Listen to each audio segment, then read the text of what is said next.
베드로전서 5장 8절에 10절 말씀 한 번씩 번갈아 가면서 읽고 마지막 절은 함께 읽겠습니다. 근신하라 깨어라 너희 대적 마귀가 우는 사자같이 두루 다니며 삼킬 자를 찾나니 너희는 믿음을 굳건하게 하여 그를 대적하라. 이는 세상에 있는 너희 형제들도 동일한 고난을 당하는 줄을 압니다. 모든 은혜의 하나님 곧 그리스도 안에서 너희를 부르사 자기의 영원한 영광에 들어가게 하시니가 잠깐 고난을 당한 너희를 친히 온전하게 하시며 굳건하게 하시며 강하게 하시며 터를 견고하게 하시리라. 아멘. 교회 목회자를 꿈꾸고 교회를 꿈꾸기 시작했을 때 힘이 되는 말씀 중에 하나가 마태복음 16장 18절 말씀입니다. 때로는 이제 이 말씀을 이제 뭐라고 표현할까요? 그 면피용으로 사용하기도 했는데, 예수님이 자신의 주인이고 살아계신 하나님의 아들이라고 진실하게 믿는 사람들 위해 교회라는 공동체를 세우시겠다고 말씀합니다. 그리고 그 교회는 어떤 특정한 사람의 것이 아니라 오로지 주님의 것이고 주님이 이 교회를 세우겠다.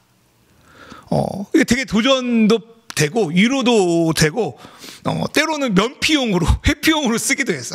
내 교회 아니다. 이거 내 교회 아니다. 하나님 교회다. 예수님 교회다. 우리 맛있는 교회도 주님의 교회라고 저는 믿습니다. 주님의 교회니까 누가 세우냐면 주님이 세우겠다. 이 믿음이 어쨌든 간에 여기까지 오게 한 원동력 중에 하나가 아닐까 생각이 들어요. 그런데 주님이 주인인 교회, 그분의 사랑을 닮아 진실한 공동체를 세우는 일은 쉬운 일은 아닙니다. 제가 저번 주에 말씀했잖아요. 그 김영구 목사님께서 공동체 원래 안 되는 거라고. 근데 이 공동체를 세우려고 예수님이 오셨어요. 하나님 나라는 혼자 있지 않잖아요. 같이 있잖아요. 믿음의 조직이란 말은 좀 너무 심하고 믿음의 나라, 믿음의 공동체를 세우려고 예수님이 오셨는데 그걸 세우려고 고난을 받으셨고 예수님을 따르는 자들 역시 새로운 공동체를 세우는 과정에 있어서 고난을 겸하여 왔습니다. 우리 마태복음 10장 30절 말씀 한번 읽어볼까요? 10장 30절 시작.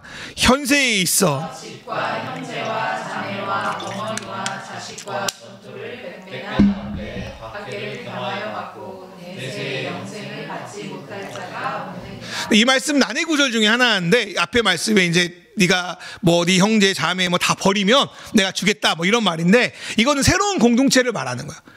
현세에 있어서 네가 새로운 집, 새로운 형제, 새로운 자매, 새로운 어머니 자식들, 새로운 가족들을 받을 거다. 100배나 받을 거다. 근데 뭐가 있다? 박해가 있다.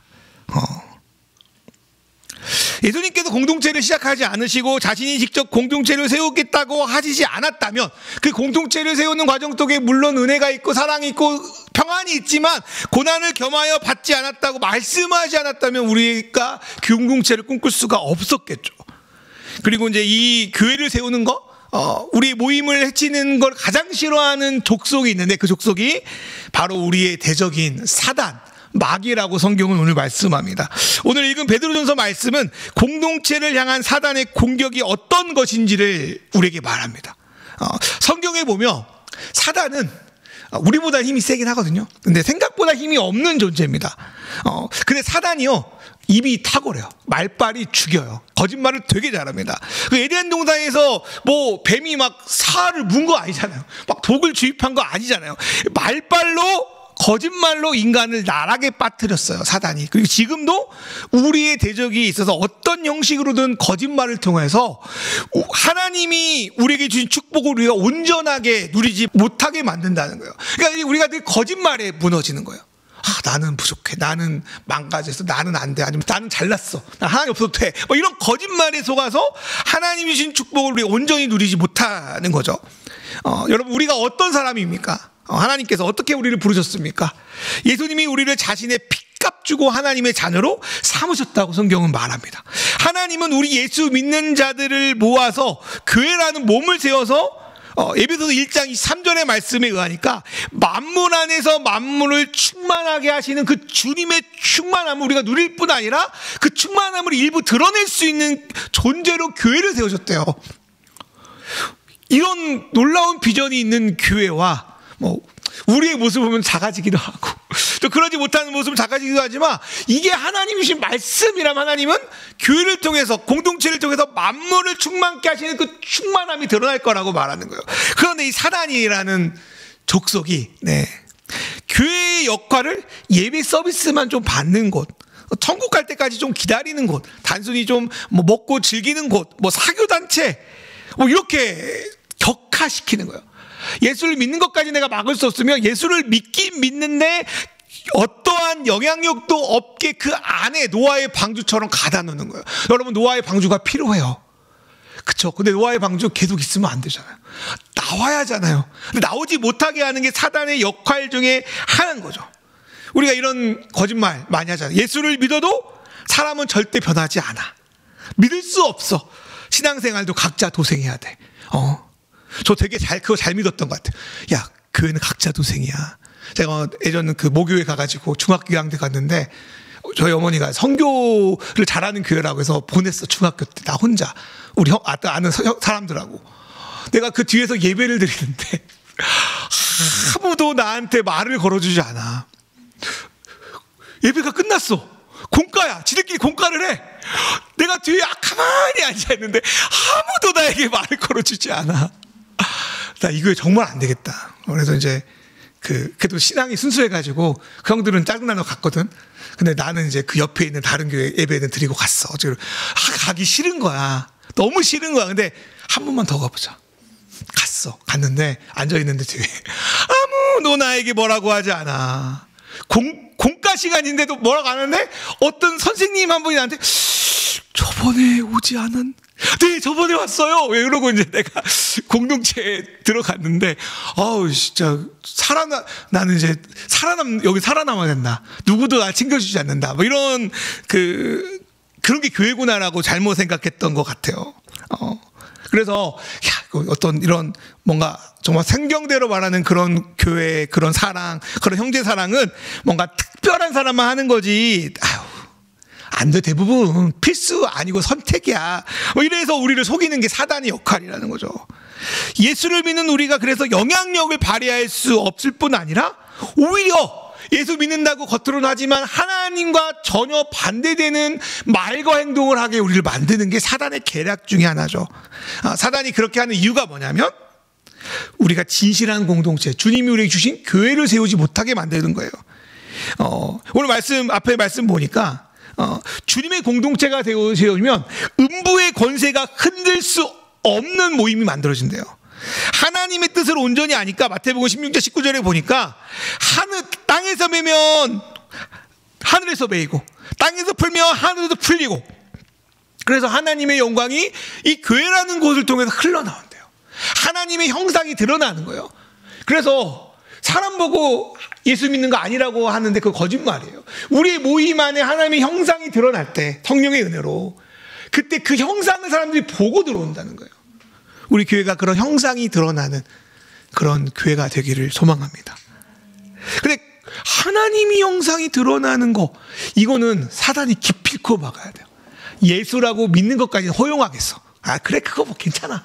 근데 그 교회가 하나님의 형상이 드러나는 것을 절대적으로 막는다는 거예요. 그래서 사단이 어떻게 막냐? 오늘 말씀 보니까 으르렁거리는 사자처럼 삼킬 자를 두루 찾는데요. 으르렁거린다는 건 뭐죠? 겁주는 거잖아요. 삼키려고 하잖아요. 여러분, 사자만 그렇게 으르렁거리는 게 아니라 고양이도 그렇고요, 강아지도 그래요. 겁나서 으르렁거릴 때도 있거든요. 겁을 줘도 나에게 오지 못하도록 사단이 으르렁거린다는 거. 어쩌면 사단은 아이맥스 영화관 있잖아요. 우리 효자점에도 영화관에 엄청난 무서운 공포 영화를 찍고 보여주는 거예요. 그게 막 실감나는 거야. 무서운 거야. 그래도 그 잔상이 남아가지고 영화가 끝나도 계속 그 잔상 때문에 무서워하는 거. 그게 사단의 계략이에요. 으르렁거린다는 게 그런 거거든요. 근데 때로는 그 으르렁이 때때로 우리 삶에 고난이 있기도 하고 상황이 있기도 한데, 그 고난과 상황 가운데 으르렁거리면 고난이 나 때문인가? 그 상황의 어려움이 나 때문인가? 이렇게 속이게 만든다는 거예요. 그리고 그 으르렁이 결국 하나님의 길에 벗어나고 싶도록 우리를 유혹하는 거예요.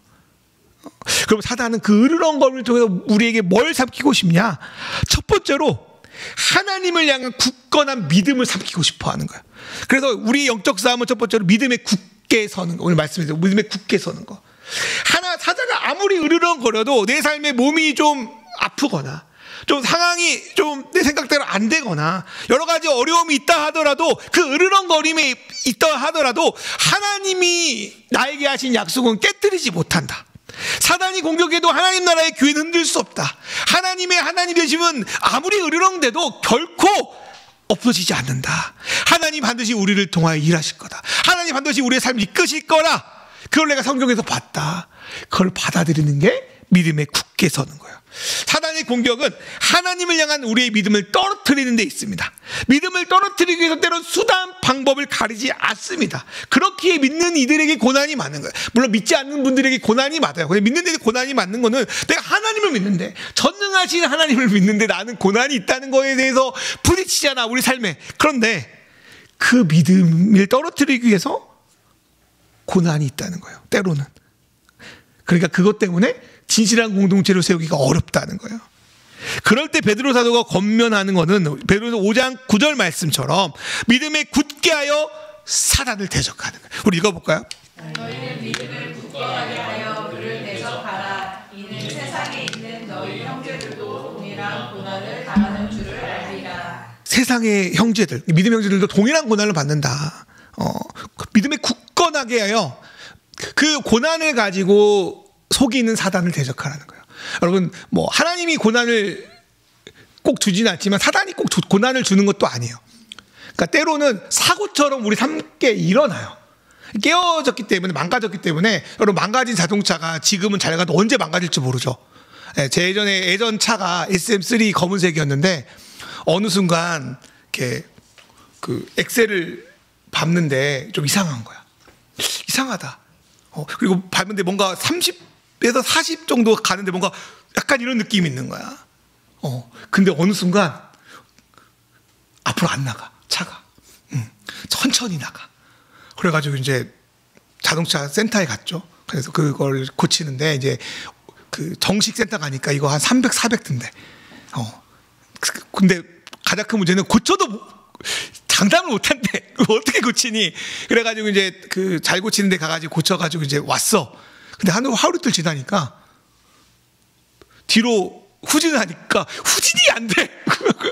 이거 뭐지? 그래가지고 이제 무섭잖아. 근데 뭐 레카를 부르기 어려서 최대한 후진하지 않도록 큰 길로 천천히 가가지고 막혔어요. 그런 것 같아요. 그게 이제 사고예요, 사고. 우리 인생이 그럴 수가 있어요. 근데 이제 우리 사단은 그걸 가지고 네가 뭔가 잘못해서 그러는 거짓말 하는 거예요. 사단은 하나님이 주신 축복 가지고도 거짓말 하잖아. 선악과는 하나님의 축복이잖아. 때로는 하나님의 축복이에요. 하나님 저주가 아니라 내가 모든 걸 다 할 수 있는 그건 하지 말고 그걸 통해서 나는 너의 하나님이고 너는 나의 백성인 걸 알게 하시는 어떤 기준과 말씀이거든요. 근데 그거를 하나님이 너희를 좀 이렇게 무시하고 너희를 이상하게 만들려고 너희를 그렇게 만든 거다라고 속이는 게 사단이죠. 그러니까 사단의 메시지에 속지 말아야 돼요. 그때 필요한 게 믿음이에요. 믿음은 뭐냐? 우리 마태복음 10장 28절 읽어볼까요? 마태복음 10장 28절 예수님이 하신 말씀인데 좀 센 말씀이에요. 아주 세요, 말씀이. 읽어볼까요? 시작. 몸은 죽여도 영혼은 능히 죽이지 못하는 자들을 두려워하지 말고 오직 몸과 영혼을 능히 지옥에 멸하실 수 있는 이를 두려워하라. 여기서 말하는 거는 마땅히 두려워할 걸 두려워하라는 거예요. 예수님 마태복음 10장에서 두려워하는 제자들에게 그 주변의 사람들이, 주변의 대적자들이 혹은 사단이 너희 몸은 어떻게 할지 모르지만 영혼은 죽이지 못한다. 그런 자들 두려워하지 마라. 두려워하지 마라.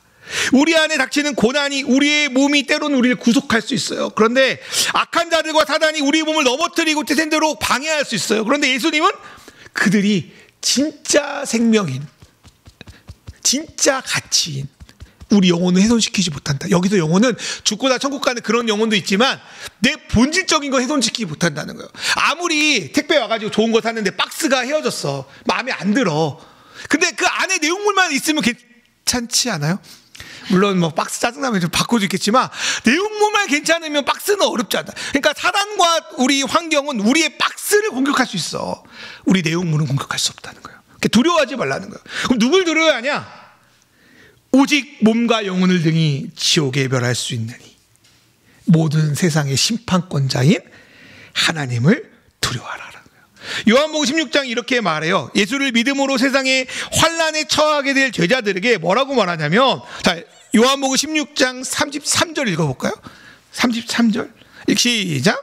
이것을 너희에게 이르는 것은 너희로 내 안에서 평안을 누리게 하려 함이라. 세상에서는 너희가 환난을 당하나 담대하라. 내가 세상을 이겨노라. 이 뭔 말이냐면 내가 세상을 이겼다. 여러분 이미 이긴 거 아세요? 주님이 이겼대요. 네, 안 믿기죠? 이겼대. 이겼으니까 쫄지 마라. 환난에 쫄지 마라. 세상에 쫄지 마라. 담대하라 말하는 거예요. 기독교는 예수를 믿는다고 해서 환난이 사라진다고 말하지 않아요. 고난은 상수래. 늘 고난이 있대. 막 이렇게 말해. 그러면은 여기 말하는 메시지가 지금 우리 메시지는 아닌 건 아니잖아요. 동일하게 말하잖아요. 세상의 가치와 다른 방식으로 살아갈 때 고난은 반드시 있다. 그래서 아무도 믿지 마. 뭐 각자 도생, 그것이 상식처럼 여겨지는 게 세상 맞아요. 그런데 그 속에서 그게 아니라고, 함께 살아갈 수 있다고, 함께 하나 될 수 있다고 말하면 어려움은 생길 수밖에 없습니다. 예수님이 아주 놀라운 말씀, 너무나도 좋아하는 말씀인데 아무도 안 지키는 말씀이 하나 있어요. 누가복음 13장 24절 말씀 읽어볼까요? 좁은 문 시작. 좁은 문으로 들어가기를 힘쓰라. 내가 너희에게 이르노니 들어가기를 구하여도 못하는 자가 많으리라. 여러분 그 좁은 문으로 들어가려면 안 힘들겠어? 그 작은 곳에 들어가려면 안 찡기겠어? 뭐 험한 길 올라가려면 안 힘들겠어? 힘들어요. 근데 그 진리의 길이래요.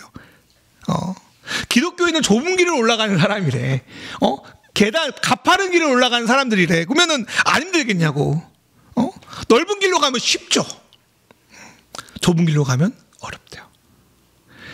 그때 우리에게 필요한 건 뭐냐면 하나님이, 예수님이 우리에게 약속하신 것을 이루실 것을 믿고 받아들이는 거예요.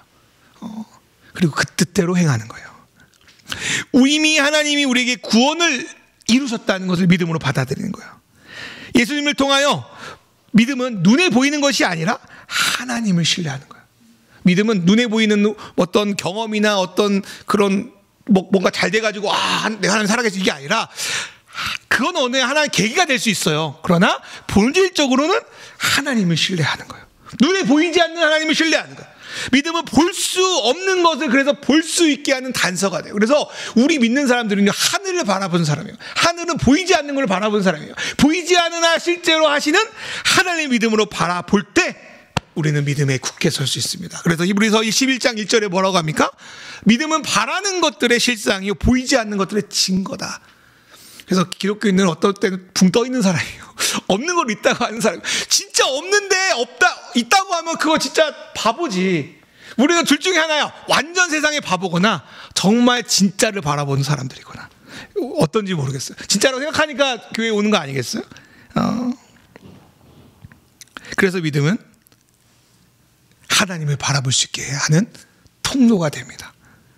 그렇게 세상을 하나님의 방식으로 재해석하고 그것들을 믿음으로 받아들일 때 우리 아까 말했지만 아이맥스 영화관에 가가지고 실감나게 으르렁거리는 그 사단의 공격에 막 속지 않고 그걸 부인하고 보이지 않지만 때로는 막 실감나지 않지만 진짜 그분의 약속을 믿음으로 굳게 지킬 수 있습니다.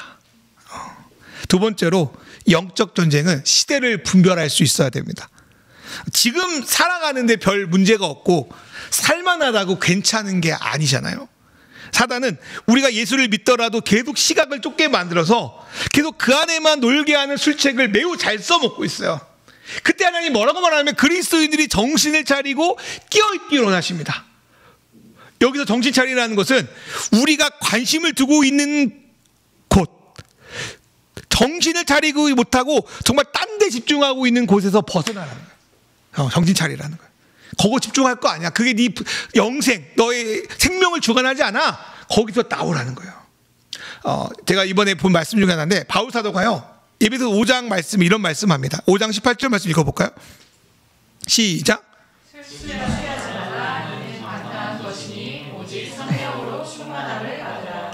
술에 이렇게 흔들리지 말라는 거예요. 근데 이거는 술을 먹지 말라는 이야기가 아니라 절제하라는 이야기이긴 한데 어쨌든 술 취하지 말라고 하는데 여기서 말하는 술은 단순히 먹는 술만 말하는 게 아니에요. 세상에 소비하고 지치려 하는 모든 것에 우리는 취해 있잖아요. 우리가 사용하는 기술, 문화 전반의 모든 것에 우리는 취해 있잖아요. 우리가 그것들을 누릴 수 있고 사용할 수 있고 때로는 먹을 수도 있는데 거기에 취하지 말래요. 뭔 말인지 알겠죠? 여러 가지 지금 기기들이 있지만 사용하고 누릴 수 있지만 거기에 빠지지 말라는 거야. 취하지 말라는 거야. 거기에 정신 빠져가 헤어나오지 말라는 거예요. 내가 여기에 몰두하다 보면 정작 중요한 것을 놓칠 수 있어요. 말씀 보면서 내가 놓쳤구나. 이렇게 살면 안 되는구나. 나 자신을 바로 세우는 게 정신 차리는 거예요. 여러분 뭐에 취해 있는 생각해 보면 좋을 것 같아요. 두 번째로 베드로 사도는요, 깨어 있으래요. 깨어 있다는 것은 경계심을 풀지 않는다. 무언가를 분별하라는 의미를 갖고 있어요. 이제까지 내가 비본질적에 몰두하다가 이렇게 살면 안 되지, 정신 차려야지 라고 말하는 게 첫 번째 단계라면, 두 번째 깨어있는 것은 그럼 이렇게 정신 차리려면 주님은 우리에게 어떻게 살려고 하지? 주님의 뜻은 무엇이지? 이 시대를 어떻게 해석해야 되지? 그 속에서 나는 어떻게 살아야 되지를 분별하는 거예요. 우리가 세상을 공부하는 이유가 그렇습니다.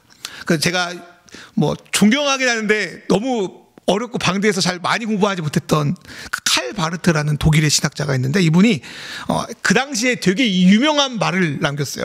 한 손에는 성경을, 한 손에는 신문을. 그때는 신문밖에 없었잖아요. 근데 지금은 엄청 많죠. TV, 유튜브 엄청 많잖아요. 그러니까 뭔 말이냐면 세상이라는 컨텍스트를 성경이라는 텍스트를 통하여 읽어내라는 거예요. 그래서 하나님 메시지를 발견하라는 거예요. 그런데 그리스도인이 세상을 바로 읽지 못하고 종교적인 생활을 곧 신앙생활을 여기고 여기에만 몰두한다면 100년 전에 하나님이 말씀하신 거를 지금도 계속 적용해서 그것만 하고 산다면 우리는 세상에 향한 하나님의 뜻을 올바로 읽지 못하고 역행하는 일을 저지릅니다. 저희가 작지만 탄소 금식 한다고 했지만 그것들을 저번에 우리 그 초등학교 엄마 아빠들 책 모임 때 그 작가님, 어떤 동화 작가님 그 관련돼 오셔서 이제 이야기하다가 저희 아내가 그런 얘기를 했거든요. 저희 교회가 작지만 탄소 금식도 하고 아주 소소하지만 일주일 한 달에 한 번씩 그 비건 음식 먹는다고. 저희 형도 오늘 비건 음식. 어쨌든 근데 그러고 나서 이제 그 애엄마가 이제 저희 차 카풀에서 이제 갔는데 그분도 교회 다니시는 것 같아요. 저기 목사님 교회 되게 진보적인 교회인가 봐요. 근데 그런 건 아니었거든. 그냥 하나님이 얼마나 아파하실까라는 마음으로 탄소 금식하는데 되게 진보적인가 보군요. 그래서 저희 교회는 이렇게 성도들이 다 이렇게 많이 없고 그래서 갈 수 있어요. 그러고 이제 말았는데 그런 거 아닐까? 탄소 금식을 안 해가지고 더 죄다 이건 아니지만 좀 그런 생각을 해야 되는 거 아닐까? 먹고 막 쓰고 누리고 막 하는 게 그게 하나님 뜻일까? 생육하고 번성하고 땅에 충만하고 정복하라는 말을 네 맘대로 마음대로 그냥 파헤쳐서 살아가는 게 맞다, 그게 축복이라고 여기는 게 과연 올바른 해석일까? 오히려 역행하는 거 아닐까? 이런 생각을 하게 됩니다. 그리고 우리가 사는 세상이 멀쩡한가? 괜찮나? 솔직히 오늘 하루 괜찮은 것 같아요. 감사하게 예배 드렸고 기타도 저번 주보다는 조금 나았고 저번 주보다는 어쨌든 PPT 제가 어쨌든 그랬고 그랬는데 괜찮아요. 나름 살만해. 근데 들여다보면 너무 더럽잖아요. 저희 아이가 초등신문이라고 해서 잘 이해하는 못하겠는 한 장씩 시사를 읽어요. 근데 거기에 이런 말이 있더라고요. 코로나 이후 상위 1% 부자의 자산이 이전보다 2배가 올랐대요. 이들이 가진 1%가 가진 이 세상의 금융 자산이 43%래. 그리고 이들이 코로나 기간에 1%가 부의 63%를 이들이 가져갔대. 그리고 전 세계 60% 정도 되는 약 50억 인구는 이전보다 훨씬 더 가난해졌대. 이게 정상적인 건가? 이게 진리인가? 자본주의가 물론 가장 좋은 거라고 하지만 그렇게 살아가는 게 정말 공평한 건가? 그게 맞는 건가? 우리 생각해 봐야 돼요. 성경에서 뭐라고 말하는지 생각해 봐야 돼요. 그 시대 상황과 우리의 상황을 대조하면서 만약에 성경이 오늘날의 시대에서 쓰여졌다면 뭐라고 하시는 건가? 만약 예수님이 오늘날 이 땅에 오신다면, 이 땅을 보신다면 우리를 향해 뭐라고 말씀하실까?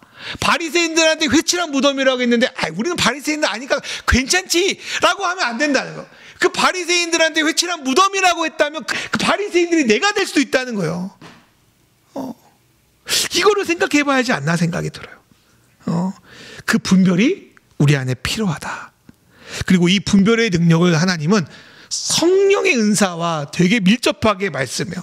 성령은요, 어떤 황홀경에 들어가거나 무슨 체험이 있거나 신비한 능력을 발휘하는 것이 본질이 아니에요. 그거는 현상이야. 성령은 근본적으로 예수의 영으로 예수님의 뜻이 무엇인지 교회에게 가르쳐주고 그 가르침을 교회가 할 수 있도록 도와주는 역할을 하는 게 성령입니다. 우리가 앞서서 술 취하지 말라는 에베소서 5장 8절의 말씀을 읽었는데 그 뒤에 술 취하지 말라 이는 방탕한 것이니 뭐라고 하죠? 그 다음에 너희는 오직 성령의 충만함을 받으래요. 그러면 성령의 충만함을 그 5장 18절 앞뒤에서 찾아보면 좋을 것 같아요. 첫 번째로 크게 두 가지라고 생각하는, 첫 번째로는 에베소서 5장 19절부터 20절에 나오는 말씀이에요. 그 말씀이 뭐냐면 시와 찬미와 신령한 노래들로 하나님을 찬양하고 그분께 진실한 감사를 드려라. 뭘 말하는 것 같아요? 쉽게 말하면 예배를 말하는 것 같죠. 하나님께 진짜 그런 예배를 드려라. 그리고 두 번째 성령의 충만함은 17절에 나온다고 저는 해석이 되는데 읽어볼까요? 17절 말씀. 네, 시작. 그러므로 어디서 문자가 되지 말고 오직 주의 뜻이 무엇인가 이해하라. 여러분, 성령 충만이면 어리석은 자가 되지 말고 주님의 뜻이 무엇인지 이해하는 거예요. 술 취하면 이해가 안 돼. 그러니까 먹는 술도 술이지만 다른 거에 술 취하면 교회 와가지고 너무 유명한 말씀 듣고 막 찬양 막 깃발나게 하고 그래도 술 취해 있으면 그 말씀이 온전히 나에게 들어오지 않아요. 목사님이 가 했으면 난 나로 들어. 목사님 나 했으면 나 A로 듣는다고 잘못 들어. 술 취하니까 정신을 차리고 깨어있지 않으니까. 근데 성령에 충만한 사람은 어리석은 것을 거부하고 하나님 말씀을 이해하는 사람이라고. 우리 공동체가 이런 공동체가 아닐까 생각이 들어요. 저는 부끄러운 말인데요, 이번에 여러분 저번하고 이번 주 생각하면서 우리 교회가 좋은 교회였구나, 좋은 공동체였구나, 내가 고백했어. 생각해보니까 말로는 그렇게 생각했는데 안 믿었던 것 같아. 생각해보니까 우리 좋은 교회구나를 이거 또 말할 거예요. 나 또 말할 건데 몇 번 말할 건데 세상 그렇게 좋은 교회구나, 이걸 받아들였어요. 뭐 남들 보기에는 좀 거지게 하고 저지게 하고 막 어떻게 하지? 아니야, 좋은 교회였어. 성령의 충만함이 들어오니까 나 그걸 믿어. 어리석은 거를 바라보면 그러니까 내가 복귀하면서도 딴 데 빠져 있는 거 어떻게 먹고 살아? 어떻게 하지? 근데 성령의 충만함이 들어오면 하나님의 공동체다. 너희 교회 교훈 공동체다. 너희 성도들 좋은 사람들이다. 이게 믿음이 와요. 이게 성령이 충만함 아닐까? 이런 생각이 들었어요. 우리 공동체가 그렇게 되어가고 있다고 믿어졌어요. 믿었는데 안 믿었는데 다시 믿었어요. 여러분 계속 그럴 거예요, 계속. 근데 성령께서 도우셔서 우리 예배가 살아나고, 하나님의 뜻이 무엇인지를 제대로 이해하고, 어리석은 거에 탈피하고 점점 나아가면 그런 공동체라면, 그런 교회라면 우리 안에 잠깐의 시험과 고난에도 우리는 주님의 뜻을 따라가며 나아갈 수 있는 그런 개인이, 그런 모임이 될 줄 믿습니다. 말씀을 좀 마무리하려고 해요. 우리는 멀쩡해 보이지만 실제 그렇지 못해요. 늘 깨어지고 망가진 부분이 우리 삶을 걸리게 만들고 이 세상이 깨어지면 망가진 우리를 사고를 일으키게 만들어요. 그리고 인간이 저지러운 죄가 결국은 어느 순간 터져서 우리를 상하게 만들어요. 겉으로는 잘 대해주는 것 같지만 내면의 벽과 외면의 벽이 우리를 하나 되지 못하게 방해해요. 우리 눈과 귀를 속이는 세상의 파상 공세는 하나님의 뜻을 잘 분별하지 못하게 만들고 제대로 예배하지 못하고 분별하지도 못하게 만들어요. 그런데 그 속에서 하나님 나라의 복음을 주님께서 주셨고, 우리가 공동체가 되어서 힘들고 어려운 이 세상살이 속에서 서로를 사랑하며 이 땅의 하나님 나라의 풍성함을 드러내는 분이 바로 하나님이십니다. 여러분, 인간은 혼자 살 수 없잖아요. 그래서 하나님 우리 공동체를 주셨어요. 이게 축복이에요. 몰랐죠? 축복이에요. 이 험한 세상을 함께 부둥고 살아가라고 주님이 공동체를 주셨다고 생각이 들어요. 그 은혜가 우리 안에 있으니까 유혹과 시험을 이기고 영적 전쟁에서 우리 승리할 거라고 생각이 들어요. 베드로 전서를 보면요, 되게 그 베드로 전서의 그 서신을 받는 공동체들이 되게 힘들었음을 알 수 있어요. 고난이 늘상 그들 안에 있고요. 원래 이 세상은 힘든데 예수 믿으니까 더 힘든 거야. 주변의 유혹은 언제라도 신앙의 길을 번질시키기에 충분히 보였어요. 그런 이들에게 베드로 사도가요 편지를 보내면서 5장 10절에 축복의 말씀을 해요. 저는 베드로 사도의 말씀을 빌려서 5장 10절을 가지고 여러분을 축복하고 싶어요. 우리 베드로전서 5장 10절 말씀 한번 읽어볼까요? 5장 10절 말씀 읽어볼까요? 시작. 모든 은혜의 하나님 곧 그리스도 안에서 너희를 부르사 자기의 영원한 영광에 들어가게 하시니가 잠깐 고난을 당한 너희를 친히 온전하게 하시며 굳건하게 하시며 강하게 하시며 혀를 견고하게 하시니라. 이 말씀을 이제 좀 이렇게 하나씩 짚어볼게요. 첫 번째로 하나님은 우리를 영원한 영광에 들어가게 하기 위해서 아들 예수를 아낌없이 주셨습니다. 아들 예수를 주셨다는 건 우리에게 모든 은혜를 주셨다는 거예요. 그래서 모든 은혜의 하나님.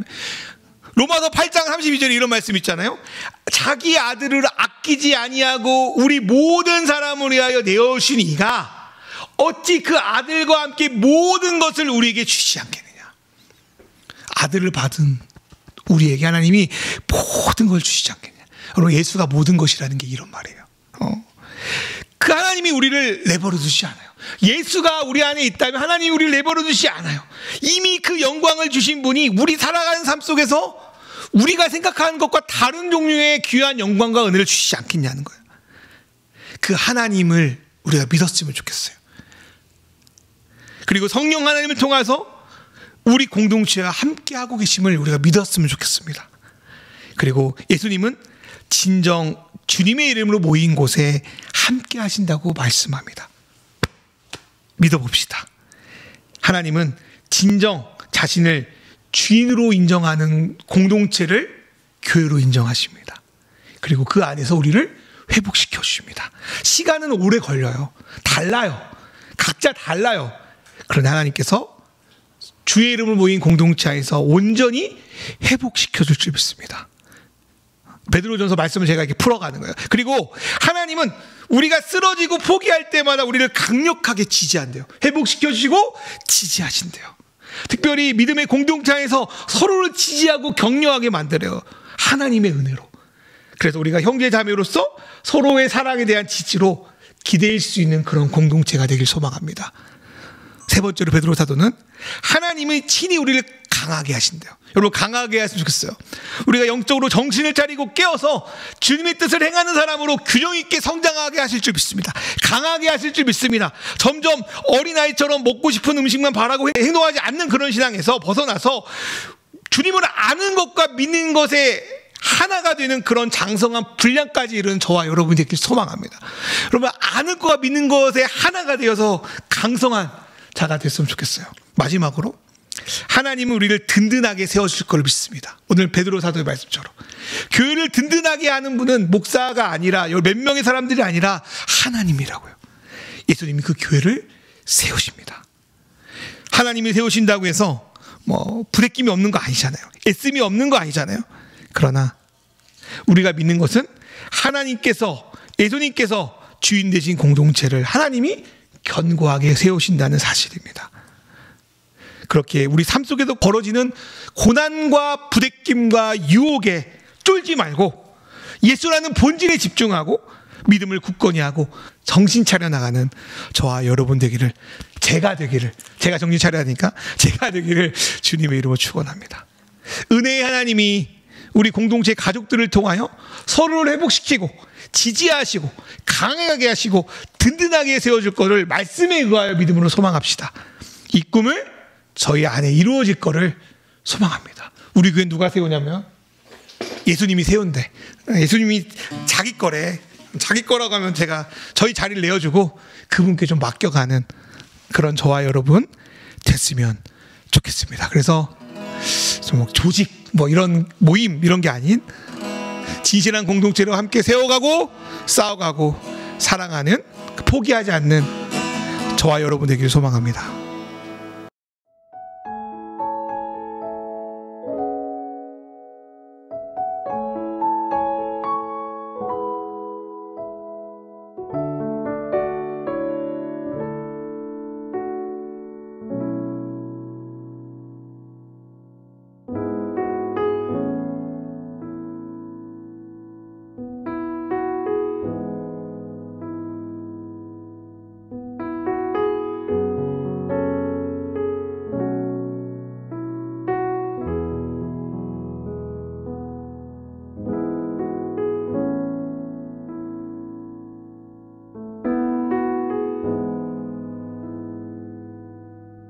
하나님 아버지,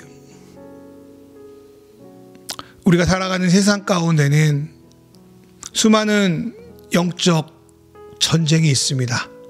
어떻게든 우리가 정신 차리지 못하고 으르렁거리는 사자에 속게 할 뿐 아니라 우리가 굳건한 믿음에 서지 않고 분별하지 못하게 만드는 것이 이 세상의 사단이고 마귀인 줄 믿습니다. 그 속에서 수많은 거짓 메시지들에 우리가 속지 않고 주신 말씀에 근거하여 자기 아들을 주신 그분을 신뢰하며 하나님의 하나님 되심을 믿으며 믿음의 공동체를 세워갈 수 있는 우리가 될 수 있도록 주님 인도하여 주십시오. 하나님, 우리에게 이미 은혜를 주시 믿습니다. 하나님께서 그리스도의 몸을 우리를 통해서 만들어 가심을 믿습니다. 그분이 우리를 영원한 영광에 들어가게 하셨으니 그분이 지금 우리가 겪는 작간의 고난과 유혹을 이기고 우리를 온전하게 하시며 굳건하게 하시며 강하게 하시며 그 터를 견고하게 하실 줄 믿습니다. 우리 믿음의 공동체가 서로 사랑하고 서로 성장하고 믿는 길과 아는 일에 하나가 되어 주님의 상성의 분량에 이르는, 주님의 진정한 맛을 맛보고 그 맛을 누리며 나누는 그런 공동체 될 수 있도록 주님 인도하여 주십시오. 주님께 예물을 드립니다. 우리 공동체에 하나님의 마음을 담아 드리는 이 예물이 우리 가운데 귀하게 사용될 뿐 아니라 우리 공동체가 점점 주님의 맛을 온전히 드러내고 서로가 서로에게 그 맛을 맛있게 드러내는 우리 믿음의 공동체 될 수 있도록 인도하시고 우리가 고난에 쫄지 않고 하나님을 두려워하며 나아갈 수 있도록 인도하여 주시옵소서. 믿음을 바라는 것의 실상이요 보이지 않는 증거라고 말씀하셨습니다. 우리가 바라보는 것들을 부인하고 주님이 바라보신 것들을 확신하며 믿음으로 기쁘게 나아가는 우리 성도들 되게 하여 주셨고, 이 모든 말씀 예수님의 이름으로 기도합니다. 이제는 우리 주 예수 그리스도의 은혜와 하나님 아버지의 사랑과 성령님의 인도하심이 이제 마귀에게 쫄지 않고 하나님의 믿음으로 나아갈 줄 믿는 우리 마시는 교회 모든 삶 속에서 일어날 걸 믿음으로 나아가는 우리 성도들의 모든 삶 위에, 믿음 위에 이제부터 영원히 함께 하시기를 간절히 축원하옵나이다. 아멘.